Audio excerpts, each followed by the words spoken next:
अगर आप भी चाहते हैं कि आरसीएम म्यूजिक के वीडियो सबसे पहले आप तक पहुंचे, तो लाल बटन को दबा के चैनल को सब्सक्राइब जरूर करें और साथ में बेल आइकन को दबाना ना भूलें।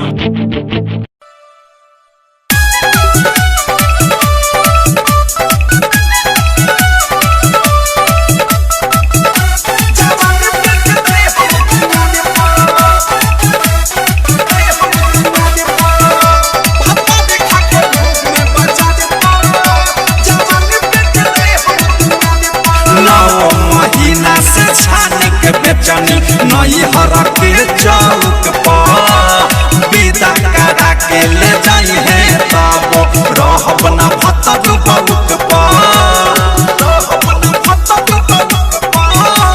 9 महीना से छाने के बेचनी नई हर के चौक पर विदा करा के ले जाई है तब रहब न भतक बउक पर।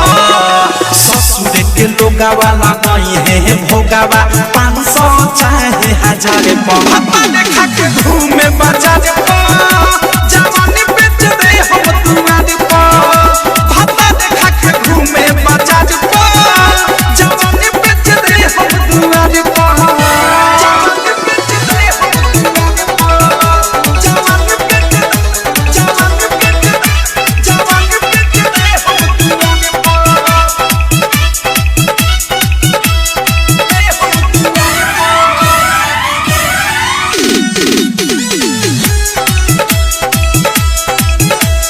बटुए हीरा कहू कमाए न धमाए घरवे में बैठल बैठल देर छिपा खाए।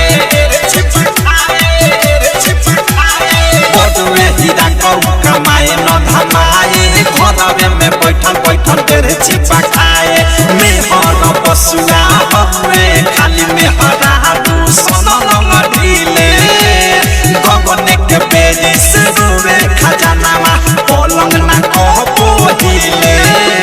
सजल से जदिया छोड़ के घरवा सुते को वासी पुआर पर देखा के घूमे बाजार पर जवानी बेच दे हम दुआर पर। भाता देखा के घूमे बाजार पर जवानी बेच दे हम दुआर पर। जवानी बेच दे हम दुआर पर। जवानी बेच दे डायमंड रिकॉर्डिंग स्टूडियो छावला। महुआ के जैसे ही जवानी मोर बुढ़ा हाथा कुआं देने के सही तो समान सलुटाता। महुआ के जैसे ही जवानी मोर बुढ़ा हाथा कुआं देने के सही तो समान सलुटाता। पचे वाला बात न हवे रे सखी बात ई कैसे पची उल्टा सीधा कह दे बबी की विशाल के इज्जत न बची।